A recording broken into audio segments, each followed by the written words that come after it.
he doesn't know any better. He needs to be taken care of, loved, and you've got a immensity inside of you that he only knows how to dig for with his fist. It will be easy to accept his apology this time.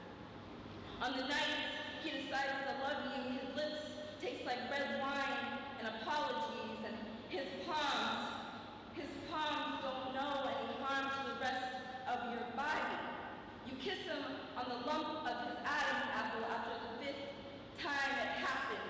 Listen to him speak of God as the scripture has anything to do with learning how to treat a woman. The 7th time it happens, you tell yourself, this is what it took for the earth to be created. Tell yourself that this is just his way of showing you that he loves you. After all, the colors in your eyes were always too dull anyways. The 9th time it happens, you begin to realize your timing is always off. He is always 2-minute hands ahead of you no matter how well you sidestep. He is dynamite of emotions that you always seem to set aflame.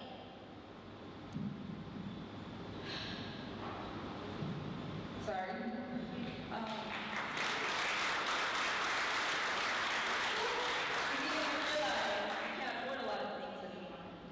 Such as your pride, confidence, self-worth, or even your ability to look at your reflection in a mirror that is more honest than he has ever been. You began to measure your self-worth and the number of times he can hit you before you bruise. Your friends become ancient love affairs from a past you can barely remember.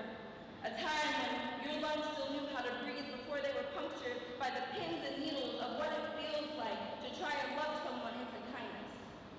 You cannot love someone into kindness. When you finally decide to pick up the chisels that you once mistook for delicate hands, you realize that this is costly. You give up the memories of the times when he held your shaking bones after he hit you and wept sorry that he meant it, as if there were truth in his tears. Forget the taste of his mouth, that old familiar dialect. You do not know it now, but this is not what home feels like. Love is not measured in the color scales of black and blue. This is not your fault. You are lioness and queen, and the tent in your chest is all-encompassing. You have the potential to start a revolution.